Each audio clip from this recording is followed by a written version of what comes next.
Hello everyone, welcome to my channel. आज हम पढ़ेंगे हिंदी क्लास 10 के चैप्टर 8 से माखनलाल चतुर्वेदी द्वारा रचित जवानी। तो चलिए देखते हैं।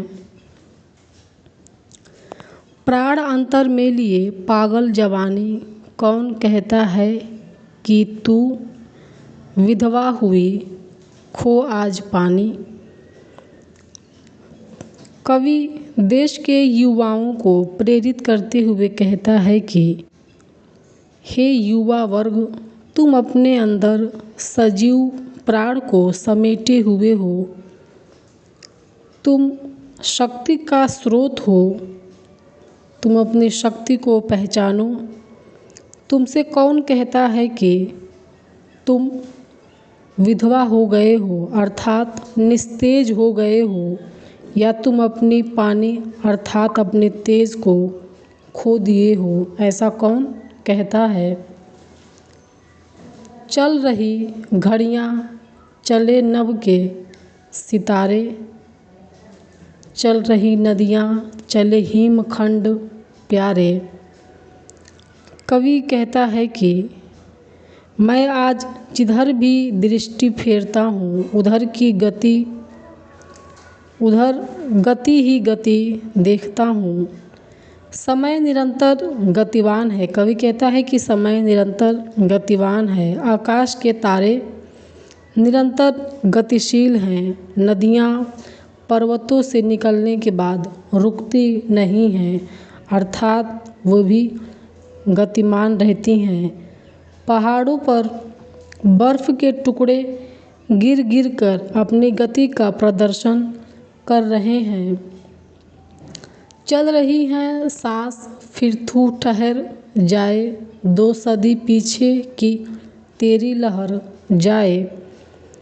कवि कहता है कि प्राणियों की सांसें भी निरंतर चल रही हैं। ऐसे गतिशील वातावरण में तुम क्यों ठहर रहे हो। इस समय यदि तुम गतिमान नहीं हुए तो तुम तो अपने आप को 2 शताब्दी पीछे कर सकते हो। अब तुम 2 शताब्दी पीछे भी हो जाओगे। पहन ले नरमुंड माला, उठ स्वमुंड समेरु कर ले। कवि कहता है कि यदि समर्पण की स्थिति आ जाए तो तुम देश के लिए खुद को समर्पित कर दो, पीछे मत हटो। भूमि सा तू पहन बाना आज धानी, प्राण तेरे साथ है उठ रही जवानी। कवि कहता है कि जैसे पृथ्वी हरे धानों की हरियाली से खिल उठी है, वैसे ही युवा भी उत्साह से भरकर अपने कार्य को करें। जीवन का उद्गम उनका प्राण साथ में है। द्वार बलि का खोल, चल भूडोल कर दे, एक हिमगरी एक सिर का कोमल कर दे। कवि युवाओं को संबोधित करते हुए कहता है कि हे युवा वर्ग, तुम अपनी मातृभूमि के लिए बलिदान का द्वार खोल दो। तुम चलो आगे बढ़ो। तुम्हारे आगे बढ़ते ही तुम्हारे कदमों में इतनी शक्ति हो कि उस पैर से पृथ्वी कंपित हो उठे, वो कांपने लगे। हिमालय की रक्षा के लिए तुम अपने एक एक सिर को समर्पित कर दो।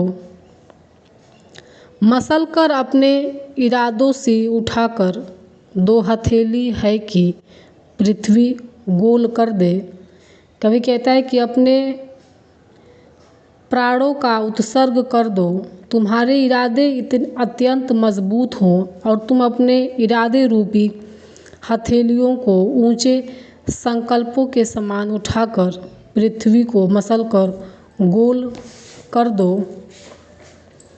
रक्त है या है नसों में क्षुद्र पानी, जांच कर तो शीश देकर जवानी। कवि कहता है कि तुम अपनी युवावस्था की परख करके अपने शीश देकर कर सकते हो। इस बलिदानी परीक्षण में तुम्हें यह भी ज्ञात हो जाएगा कि तुम्हारी धमनियों में शक्तिशाली रक्त दौड़ रहा है अथवा उनमें केवल शक्तिहीन पानी ही भरा हुआ है। वह काली के गर्भ से फल रूप में अरमान आया, देख तो मीठा इरादा किस तरह सिर तान आया। कवि युवाओं को प्रकृति के माध्यम से देश हित के लिए अपने आप को समर्पित करने की आग्रह करते हुए कहता है कि कवि युवाओं से कहता है कि हे वीरों, तुम अपनी युवावस्था की परख अपने शीश को देकर कर सकते हो, क्योंकि जिस प्रकार कली के भीतर से झांकते फल कली के संकल्पों को बता रहे हैं, उसी प्रकार तुम्हारे हृदय में भी समर्पित हो जाने का संकल्प प्रकट हो जाना चाहिए। डालियों ने भूमि रुख लटका दिए फल देख आली, मस्तकों को दे रही संकेत कैसे वृक्ष डाली। कवि कहता है कि वृक्षों की डालियों ने भी अपने मस्तक रूपी फलों को बलिदान के लिए दे दिया है। अब तू भी उनके इस आत्म बलिदान की परंपरा को अपने आचरण में उतार लो और युग की आवश्यकता अनुसार स्वयं को उसकी प्रगति रूपी माला में गूंथते हुए आगे बढ़ जाओ। तो ये था आज का वीडियो। अगर आप लोग को वीडियो पसंद आए तो उसे कमेंट सेक्शन में कमेंट करिए, वीडियो को लाइक करिए और मेरे चैनल को सब्सक्राइब करिए। Thank you.